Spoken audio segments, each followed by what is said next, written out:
अस्सलाम वालेकुम प्यारे दोस्तों इस वीडियो में देखिए असाफ और नाइला का इबरतनाक वाक़या। वो बुत थे जिसे लोगों ने अपने हाथों से नहीं तराशे थे, बल्कि ये जीते जागते हकीकी इंसान थे। उन्होंने खाना काबा के अंदर ऐसा क्या जुर्म किया था जिसकी वजह से अल्लाह ने उन्हें ऐसा खौफनाक अजाब दिया जो आने वालों के लिए इबरत की निशान बन गई।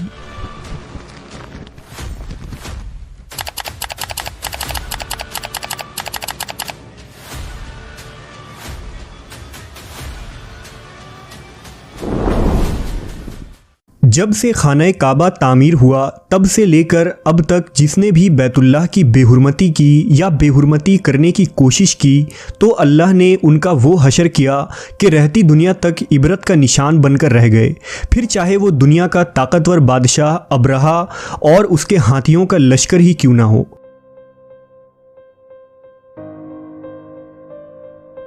इसके अलावा तारीख़ में कई ऐसे वाक़यात मिलते हैं कि जिन्होंने काबा शरीफ की बेहुरमती की और उनको अल्लाह ने दर्दनाक अजाब देकर तबाह कर दिया।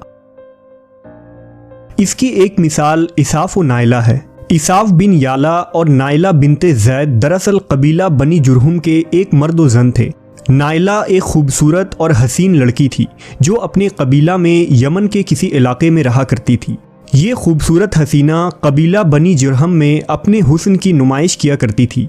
वो फहश लिबास पहनकर घर से निकलती थी और कबीला के नौजवान उसके पीछे पीछे चलते थे।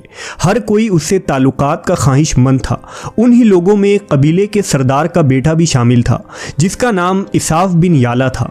इसाफ और नाइला आपस में मोहब्बत कर बैठे और ये मोहब्बत बहुत ही जल्द खबासत में बदल गई। उन्होंने आपस में नाजायज़ ताल्लुकात कायम कर लिए और जब कभी मौका मिलता तो दोनों जिना में मशगूल हो जाते। इस तरह ये सिलसिला यूं ही चलता रहा। जब उनके घर वालों को इसका इल्म हुआ तो वो उनके खिलाफ हो गए, जिस वजह से उनके मिलने पर पाबंदी लगा दी गई। एक दफ़ा का वाक़या है कि बनी जुरहम का एक काफ़िला हज करने के लिए मक्का के लिए रवाना हुआ तो ये दोनों भी उस काफ़िले के साथ हज के लिए चल दिए। काफ़िला मक्का पहुंचा और ये हज के अय्याम थे। उन्हीं दिनों का वाक़या है कि एक रोज़ काबा में लोगों की तादाद बहुत ही कम थी और आसपास कोई भी मौजूद न था, लिहाजा शैतान ने उनके दिलों में वसवसा डालना शुरू कर दिया। वो दोनों खाने काबा में दाखिल हो गए और इस तन्हाई के आलम में जिना करने लगे। उनके इस खबासत और काबा की बेहुरमती पर ज़मीन और आसमान कांप उठा। समुंदर की मौजें जोश मारने लगी और अल्लाह की तरफ से अजाब नाजिल हो गया।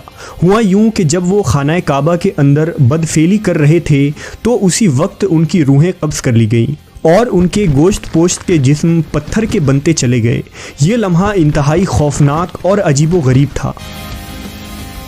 दो जिंदा इंसान अजाब इलाही के तहत अब पत्थर के बन चुके थे।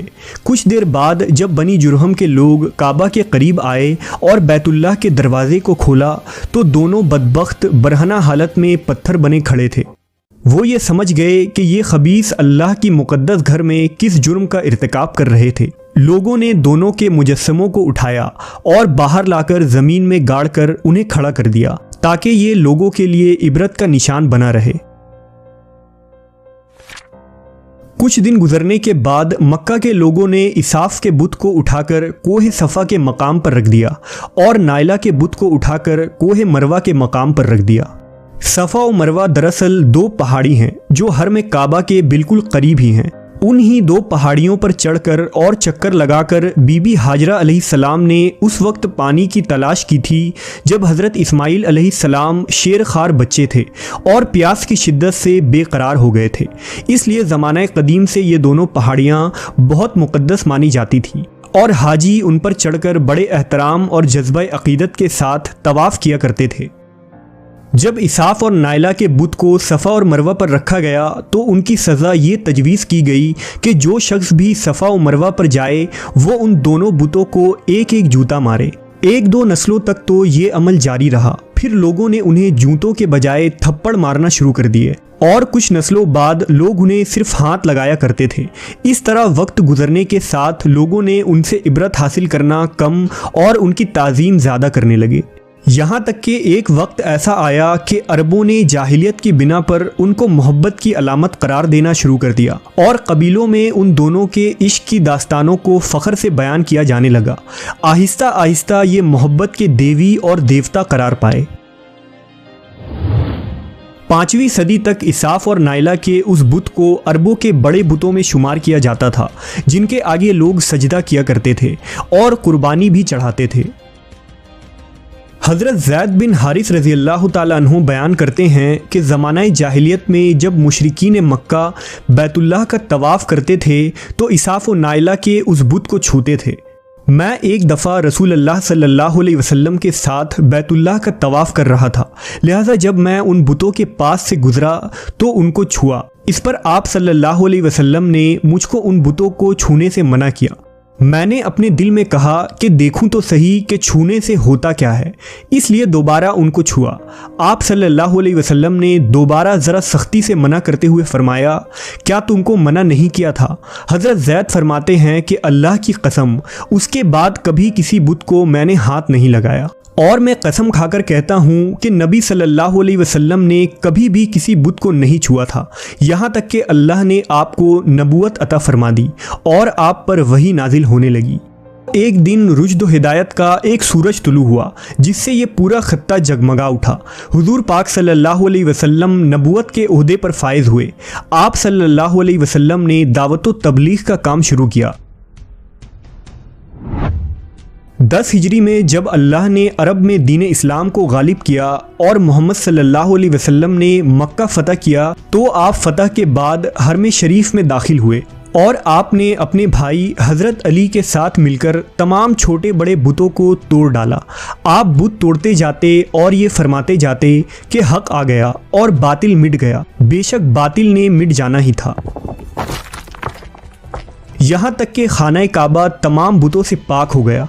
फिर आप सफ़ा और मरवा पर तशरीफ़ ले गए और इसाफ व नाइला के उस बुत को अपने मुक़द्दस हाथों से तोड़ डाले।